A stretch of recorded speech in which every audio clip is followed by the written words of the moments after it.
Hello everyone and welcome to my review of the New Beginning Osaka 2020 show. It's a day late due to my voice, as I was just having a real bad coughing fit all of yesterday, all of Sunday, so couldn't really review without having to edit a lot of the coughs out, which I figured just, hey, we'll just wait a day, wait till that gets cleared up, which now it's fine. So here, my review as, first of the opener, Nakanishi's final Osaka show matchup here at Osaka Castle Hall, as Togi Makabe, Raisuke Taguchi, Toa Inari, and Tomoaki Hanma take it on Manabu Nakanishi, Satoshi Kojima, Hiroshi Tenzan, and Yuji Nagata. Nakanishi and Taguchi started off. Nakanishi quickly tags out to Tenzan. They do double team tag moves onto Taguchi. Taguchi tags out to Toa Inari. Inari and Nagata trade some strikes, a flying shoulder block from Inari. Inari goes for the Hercules cutter. Nagata blocks it, goes for the Nagata lock. Inari's team breaks up the attempt on the Nagata lock. Nakanishi gets a hot tag, cleans house, layers both GBH members. Hercules cutter from Manabu Nakanishi, a bump and feed spot from Nakanishi with everyone on the other team bumping and feeding for him. Nakanishi with a top rope chop on Hanma. Kojima falls up with his lariat and he pins him, picking up the win. Nakanishi getting the major focus of the match. That was great to see. For what it was, and I'm great with Kojima getting the win, because Satoshi Kojima's the fucking man. So anytime he gets a win on a big show, I'm all for it. As Nakanishi gets a promo for the Osaka Castle Hall crowd, so that's awesome. Osaka Joe Castle Hall Arena is always a great venue, so that's nice to see him. Probably thanking everyone for showing up for his his retirement matchup, or not really, not his retirement matchup, but his last Osaka show match rather, as El Desperado Yoshinobu Kanemaru versus Sho and Yo Roppongi 3K IWGP Junior Heavyweight title match, Junior Heavyweight Tag Team title matchup, as starts before the bell rings. Roppongi 3K with some tag team offense. Kanemaru hits his step up foot stomp to the back of the neck on Yo on top of the guardrails on the outside. Single leg Boston Crab from Desperado on Sho inside the ring, who gets to the ropes. Sho makes a hot tag to Yo. Yo and Desperado with some awesome trading strike spots. That was actually really well done. Sho and Kanemaru get tagged back into the ring. Desperado and Kanemaru target the leg of Sho. Kanemaru with a figure 4 onto the injured leg on Sho, with Sho again getting to the ropes. Jumping DDT off the middle rope. Sho kicks out at 2. Top rope moonsault from Kanemaru, who lands on his feet from Sho, rolling towards the corner. Sho blocks a whiskey shot. Hits him with a German suplex. A shock arrow pile driver. Kanemaru kicks out at 2. That was a good little 2-count spot. Honestly, thought that was it. As a shock arrow with the double foot stomp assist from Yo and Roppongi 3K get the win, and they successfully defend and retain their IWGP Junior Heavyweight Tag Team titles. As Taguchi comes out with a basketball, as he puts a headband around Rocky Romero, as trying to get Rocky to challenge Sho and Yo, the mega coaches, if you will, as, I'll never not be impressed by how good Taguchi's English is. Probably the best on the roster by Japanese members of the roster. Especially for a guy who's never worked in the States for, a promotion or anything. His English is really fucking good. Pretty shocking, to be honest. As the next match, Hiroshi Tanahashi, Kota Ibushi, Juice Robinson, Dave Finlay Jr. vs. Tonga Loa, Tama Tonga, Chase Owens, Yujiro Takahashi, 8-man tag. Juice starts off, Tama Tonga, a lot of quick tags in and out. Ibushi with his kick combinations into a standing moonsault on the Chase Owens. G.O.D. with a double team on Juice. Tanahashi comes in with a flying forearm on Tama Tonga. A huge-ass spinebuster from Juice on Tama Tonga. Ibushi saves Tanahashi from a magic killer with a springboard drop kick. A sling blade from Tanahashi. Jado hits Tanahashi with a kendo stick. A roll-up of the bridge from Tanahashi on Tonga Loa, and he gets the win. Post-match, G.O.D. go for the magic killer on Tanahashi. And again, Ibushi saves him. Stops Jado from using his kendo stick. A perfect, for what this match was supposed to be, a setup for the Golden Aces versus G.O.D. That got the job done here. So at least we got that. As Taichi and Zack Sabre Jr. take on Kazuchika Okada, Will Ospreay tag team matchup. Okada and Taichi started off. All 4 men go into the crowd. Ospreay with a run on Taichi. Soul Butt from Taichi runs into an Okada dropkick. Tombstone from Okada.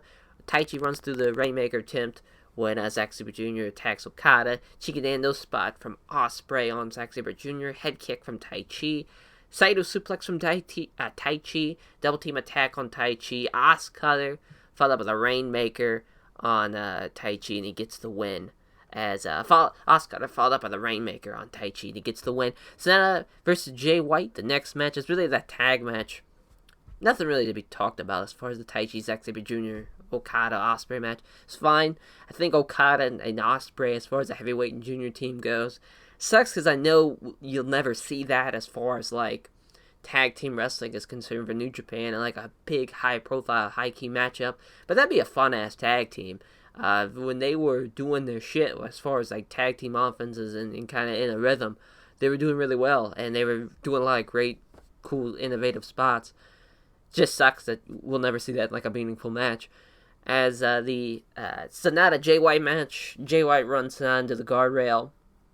Death Valley Driver from Jay White. Sanada kicks out at 2. Sanada the Paradise Lock. Double leapfrog, dropkick, slingshot, tope spot from Sanada. Springboard dropkick from Sanada. High ankle back suplex. Small package from Jay White. Backbreaker. Ghetto stops the top rope. Moonsault from Sanada. Jay White grabs the ref. Sanada sets up Ghetto on the top rope, and he kicks the rope, right? Fucks up his balls as Skulls in from Sanada. White gets out of it. White gets out of another Skulls in attempt. Hits a sleeper suplex. Leg hook suplex from Jay White. That gets a 2 count. And a Blade Runner from Jay White, and that gets the win. Pour one out for Sanada, man. What a shitty tour for that man. As far as the actual match goes, at times, this clocked in at about 22 minutes. And when it's a Jay White match that can go for that long, and there's times where this match went sloppy at times, as the Osaka Joe crowd, they were trying to be as responsive to, the Sanada's shit as they could. But there's times it would get sloppy. There's times where just the match was very slow and very dull, and the crowd just couldn't really get into it. And that could affect the match here, especially when you have a heel match like this, where it's very slowed down, it's very slow, and it's very dull, and it's very, that type of shit. To a degree, it's got to get to a point where it's got to reach some type of level of excitement. I just don't think this match ever could get there, sadly enough. So that's a bummer. That I think as far as like a Jay White Sanada match in the future, I hope they don't really have one again, just because this match was kind of not the best. It wasn't really. This is not their best effort from both guys, which sucks because as a fan of both guys, that's shitty to see. Luckily, they weren't in a huge spot or anything. There's still much more matches down the card, which I think that hurt this match as well, being kind of middle of the card, it being so long. That definitely hurt it too. But thank God this next match, though. This was a great change of pace. IWGP Heavyweight title matchup. Riley, Hiromu Takahashi. Let's fucking go. Takahashi and Lee trade palm strikes. The crowd was just at a fever pitch just right from the rip. They wanted to see this shit, and they delivered just right from the rip. This was about... this was as close to like a Kensuke Sasaki Kenta Kobashi chop battle, like equivalent for junior heavyweights here at the start. Like there was like a good 5 minutes or so of them just chopping the shit out of each other. Riley with his run off the apron to the floor spot, which is phenomenal. A perfect, and I mean perfect, never rate tope suicida from Riley. Riley has one of the best tope suicidas, but with Hiromu Takahashi sitting on the actual barricade, like he came in like a fucking bullet. Like it was awesome. One of the craziest tope suicidas I've ever seen.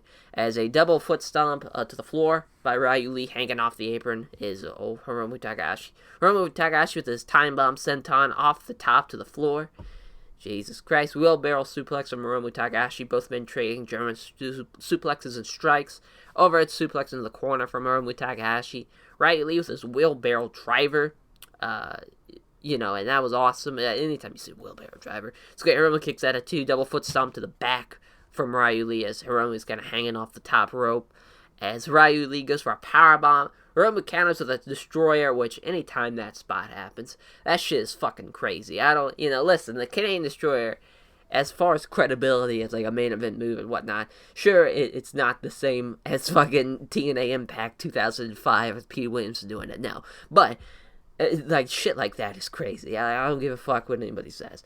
Running Death Valley Driver into the corner from Hiromu Takahashi. Running knee with the exposed knee from Riley, gets a 2 count. Straight up V trigger from Riley, like straight up fucking arm ripcord into the, like that was, I gotta call it the V trigger at that point. Like it straight up was that. As time bomb from Hiromu Takahashi as Lee kicks out at 2.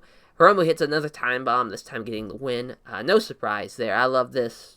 Bless these two phenomenal goddamn talents. As this shit, I mean, I'm talking about a feud of the decade last year. Like Ryu Lee, Hiromu Takahashi, that shit was crazy. And then going into now this new decade, having another banger match. Awesome to see. IWGP US Heavyweight title matchup, co-main event. Minoru Suzuki versus Jon Moxley.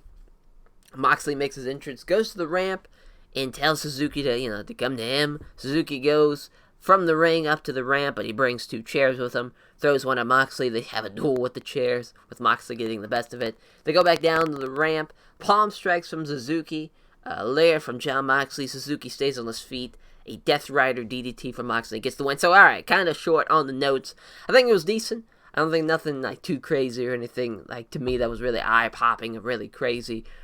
Which is kind of, I wouldn't say it was a bad match. I think just the combination of following that, the Riley Hiromu match to this, a lot of times it was silly, which is not bad. Minoru Suzuki, as far as like him being credible, like he's done a lot of comedy shit in the past, so that doesn't faze me. Same thing with Mox. Really, recently, I think he's kind of, once he's left WWE, and he's done a lot of goofy shit, and he's done goofy shit before then as well, in CCW whatnot, but in Dragon Gate USA, but I think that, I don't want to say that took away from the match or anything. I think it was a good match. Just as far as notes wise, yeah, that was kind of all I thought was needed to be said. But again, with Jon Moxley getting the win, I think that's very interesting, because obviously now with August coming up, they're going to do a Madison Square Garden show. Think if Jon Moxley, you would assume he's not going to be champion going into it, because then it's like the AEW deal. I'm assuming they don't want him to be on any U.S. shows for New Japan, so it's just kind of like, well, is he going to drop it beforehand at Dominion, or are they going to wait for him to drop it? It's interesting to see how that title's going to go, but post-match, though, we see Zack Sabre Jr. come out and attack Jon Moxley, chokes him out, which Zack Sabre Jr., I'm all for a fucking British-born wrestler to be the IWGP US champion. That is so funny. That's just unbelievable. As far as just makes no sense for a guy to want to have that championship, but it's just, I guess ironic is the word I'm looking for there. It'd be ironic.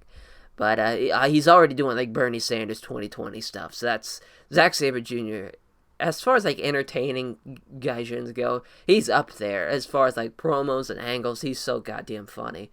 So that's gonna be awesome. That's gonna be a fun program to see. As IWGP double championship matchup, the IWGP heavyweight and IWGP Intercontinental heavyweight title matchup, as Kenta versus Tetsuya Naito. Hiroshi Tanahashi on commentary for the matchup. Kenta comes to the ring with Bullet Club behind him. I said Bullet Club behind him. Red Shoes throws out all the Bullet Club before the goddamn match starts. Rana from Naito. Kenta takes off the buckle, cover in the corner. Irish whips him into the buckle. Foot stomp, fake out, face wash from Kenta. That spot that I always love that spot. Does the Naito eye gimmick too afterwards. Gets boos from the crowd. DDT from Kenta. I've never talked about this before on the channel, but Tetsuya Naito sells a DDT, probably the best out of anyone in New Japan. Every time it is picture perfect, like a 10 out of 10 every time. Naito with a cool ass leg sweep though off the end of on the apron, and does a neck breaker on the apron going to the floor. Hanging DDT off the apron from Kenta. Hesitation drop kick in the corner from Kenta. Pop up spine buster from Naito. Both men trading strikes. Kenta with an omoplata crossface. Fucking love that. Shout out Bryan Danielson. Run off the middle rope from Naito. Gloria. Kenta kicks out. A ref bump. Red Shoes goes down. Jay White comes out. Sleeper suplex. Goes for the Blade Runner. Bushi makes the save. At least tries to. Goes for the miss. Only for Bushi to miss it and then get hit with the Blade Runner. Hiromu Takahashi comes out. Super kicks him out of the ring. Kenta runs Naito in the exposed buckle. A roll up. Naito kicks out at 2. And Naito is a bloody goddamn mess at this point. Kenta palm strikes him to death. A Busaiku knee. As Kenta goes to the GTS, Naito counters the poison Rana. Destino from Naito, and Tetsuya Naito gets the win. What a great overbooked madness of a match, I thought. As sometimes overbooked matches can get a good or great match out of it. And a lot of times, though, most of the time, I would say it goes into shitty or kind of overdone, or, whatever you might want to say, or even formulaic, especially with Bullet Club matches. You kind of expect going into it that there's going to be some shenanigans. But this I thought was great. If it was like 30 years ago, I think people would be talking about a lot more as far as like a great match. But I think now in 2020, especially like this, not only this decade but the previous decade, obviously because the decade just started, but the previous decade too. I think it was becoming more and more passe to have that type of shit. That was very like late 90s booking, But here I thought it was great with the color and everything. That was really the big highlight, because I tell you, Tetsuya Naito too, one of the best color men in the business. I know that's a weird thing to point out, but this man, when Jericho left him a bloody mess, he just gets buckets of goddamn blood pouring out of his face. Just a unique quality to have as a pro wrestler to have, and that, I think for a guy like him and a babyface, and when babyface would do it, I think he can. It's a great eye-popping kind of thing where you're like, man, this motherfucker bleeds buckets out here. Like, it's very visual. It's a very visual thing. But that's cool, though. As a post-match, Naito challenges Hiromu Takahashi for the New Japan Anniversary show, the Tradition Heavyweight Champion versus Junior Heavyweight Champion. But this time, though, we get a Heavyweight and IC Champion versus Junior Heavyweight Champion. So that's going to be great, though. That's awesome. LIJ guys, which, last year they did the Chaos with Kazuchika Okada, Will Ospreay, as I'm always a fan of that tradition, whenever that happens. Usually, there was the one year they did Kazuchika Okada versus Tiger Mask W, which that was cool, just because it was Kazuchika Okada and Kota Ibushi. But that, again, I'm a fan of Tetsuya Naito, Hiromu Takahashi, of course, fan of both guys. So that match is going to be crazy. I think the crowd's going to be nuts for it. I'm excited to see how the crowd does as far as who they're going to go with, backing as far as cheering-wise goes throughout the match. But that's going to be awesome to see. This is a bit of a long review here, but before we send it off, I will say this. Obviously, the day delay, but there are 2 videos that are going to be out this month. I was wanting to do them this week, but again, not real sure as far as if my voice can handle it or not. Because I want to do, obviously, the February Marvelous Retrospective 2020 episode, the New Beginning 2012 show, kind of, I guess, retrospective look of that show. That's going to be, I was wanting to do it, record and do it and upload it by Wednesday, but I don't think it's going to happen now that it's already Monday, so that's going to be a thing. As we get a run-in from the cat, as we're going to look for that to be on Wednesday. If that's not on this Wednesday, wait for it next week. Same thing with, I'm going to do, it's been a month now, but I still think a top 12 Jushin Thunder Liger match episode of that top 12 series needs to be done, and I want it to be done. It's it's a thing that I've had penciled in since January. I still want to do it. And that's going to be a lot of fun to look back retrospectively. When he retired, of course, I did it on my own, but I'd love to share my thoughts on my top favorite. Because there's not just 12. I got to talk about so many more than 12. He's had such a phenomenal career. That's going to be a lot of fun to do. So look for those by Wednesday. If they're not out by Wednesday, definitely the next 2 weeks will 1,000% be done. Guarantee it. And obviously, of course, we have the Fire Pro series going on. We have the end of the year 1989 for the TW 2016 Farewell series. That's happening on Thursday. That's going to be uploaded. Same thing with, Fire Pro on Friday. Then Saturday, we have 1990 of the TW 2016 Farewell series. We got 2 episodes left. And then we're going to take, into be the end of that series. That's going to be crazy to not do that anymore. All Japan. As that will do it for this review, and kind of a little update on the schedule and whatnot, as I will catch you guys next time. Take care, everyone.